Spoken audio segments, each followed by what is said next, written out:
Punchline, Laurence Ferrari sur Europe 1.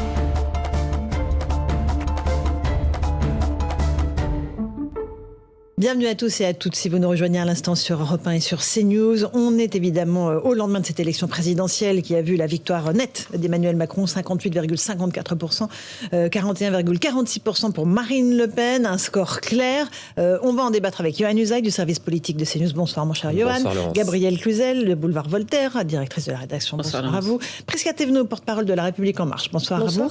Et Julien Drey, fondateur du mouvement Réinventer. Bonsoir mon cher Julien. Beaucoup de choses qui se passent en ce moment. On va d'abord s'intéresser à ce qui se passe du côté du président de la République depuis hier soir, depuis son élection, depuis sa prise de parole sur le Champ de Mars, au pied de la Tour Eiffel. Il s'est retiré à la Lanterne, c'est la résidence présidentielle dans le parc du château de Versailles.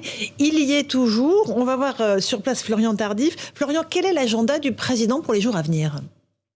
Sur la pile de dossiers qui sont actuellement sur le bureau du chef de l'État, la recomposition du gouvernement. Jean Castex doit démissionner dans les tout prochains jours. Emmanuel Macron réfléchit donc à la personnalité qu'il pourrait nommer à la tête de Matignon. Lors d'un déplacement la semaine dernière à Marseille, il a expliqué que son prochain Premier ministre sera directement en charge de la planification écologique. Cela voudrait-il dire qu'il pourrait nommer une personnalité de gauche à la tête de Matignon après 2 premiers ministres issus des rangs de la droite. Cela lui permettrait au passage d'envoyer des signaux aux électeurs de la gauche en amont de l'organisation des élections législatives. En tout cas, Emmanuel Macron souhaite prendre le temps de la réflexion. Nous sommes dans une semaine de transition, c'est-à-dire que lors de l'organisation du prochain Conseil des ministres qui aura lieu ce mercredi à l'Elysée, Jean Castex sera toujours autour de la table. Autre dossier important pour Emmanuel Macron cette semaine, l'organisation justement des élections législatives. Le chef de l'État doit arbitrer les candidats qui représenteront la majorité présidentielle en juin prochain.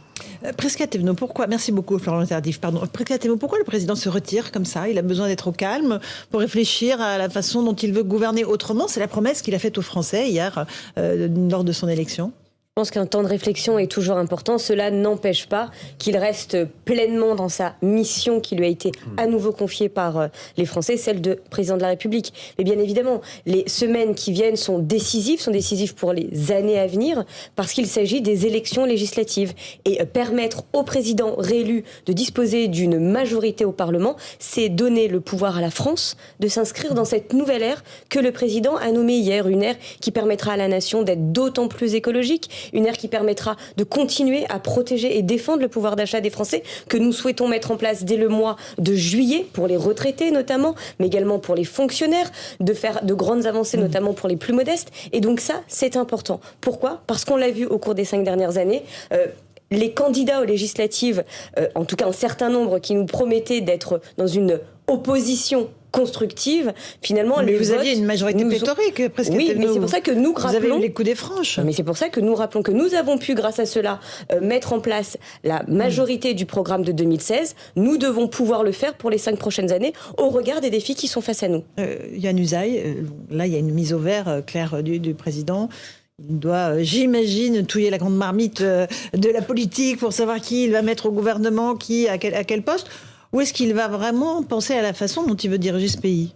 Oui, il y a beaucoup de dossiers à gérer, clairement, pour le président de la République. Le remaniement d'abord, j'entends Premier ministre de gauche. Alors si c'est le cas, il faut quand même trouver la bonne personnalité qui soit compatible avec les ministres qui vont rester, parce que les ministres qui vont rester, a priori, sont plutôt des ministres de droite.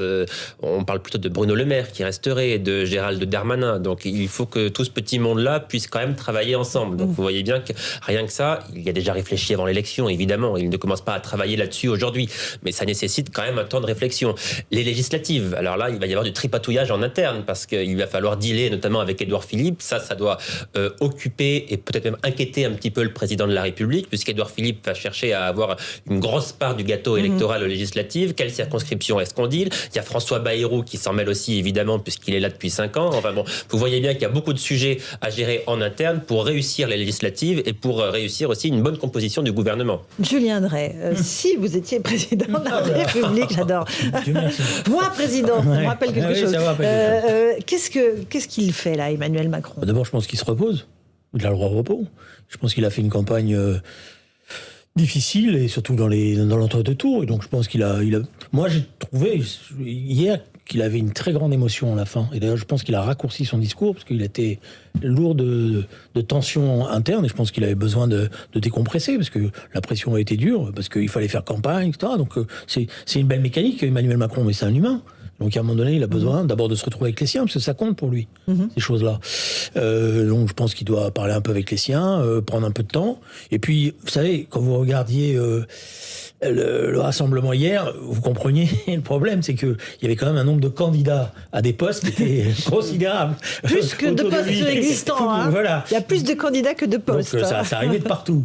Ils ont oublié d'amener d'ailleurs un peu des fois les militants et les militants. Et donc je pense qu'il a voulu sortir du chaudron, parce que bon, le portable sonne, ressonne, tout le monde lui donne des idées. Et je pense que dans ces cas-là, il sait que être un peu en retrait, ça va lui permettre de réfléchir, parce qu'il a donné l'enjeu lui-même. Il a dit, ça peut pas être la même chose. Donc il faut que je reconstruise une architecture. Oui. Donc il faut faire un Big Bang politique ? Je ne sais pas s'il va faire un Big Bang politique, mais c'est évident que d'abord il y a des élections législatives qui ne sont pas rapides, pas simples, parce que je rappelle, c'est 2 mois. Donc c'est long. Et déjà ce matin, vous avez vu, les premiers couacs arrivent vite. Oui. Et ça peut coûter cher.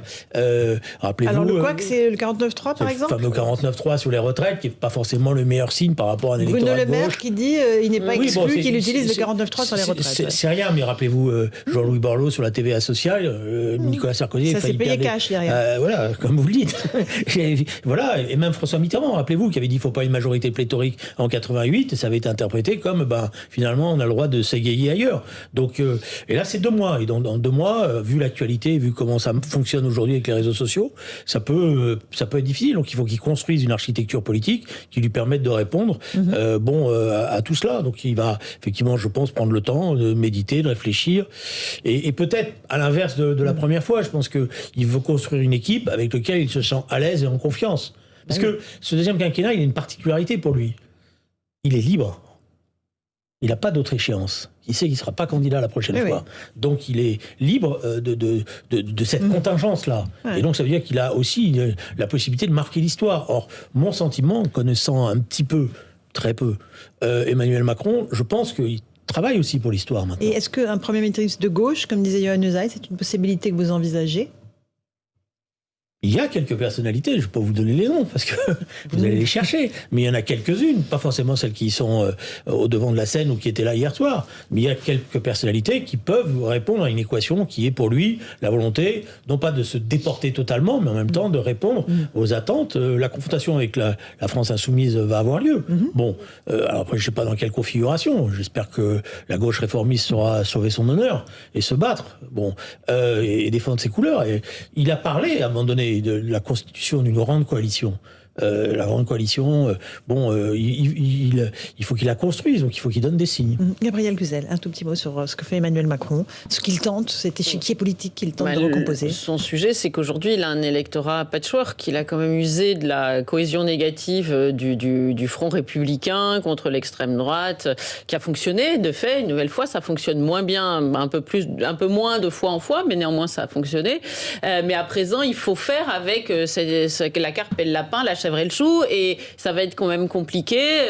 Il y a les électeurs de Jean-Luc Mélenchon avec ce sujet de la retraite de 65 ans, et comme vous dites, la réflexion à la Saïd, Bruno Le Maire ce matin ne les a peut-être pas forcément rassurés, mais donc il va falloir qu'il compose avec eux. Il y a aussi les reports de la droite, de Valérie Pécresse, qui là aussi sur la question du voile pendant la campagne ont pu être heurtés. Il va falloir composer aussi avec eux, donc c'est un peu un problème de jeu de Tetris qu'il va devoir résoudre. Ça va pas être simple. Voilà, plus que le Tetris. On fait une toute petite pause. On se retrouve tous les 4 dans un instant dans Punchline sur Europe 1 et sur CNews. On va s'intéresser à Marine Le Pen, bureau exécutif en ce moment autour de la candidate de Rassemblement National, avec visiblement beaucoup de choses à débattre. La réunion dure depuis plus de 2 heures. À tout de suite dans Punchline. 18h-20h sur Europe 1, Punchline, Laurence Ferrari.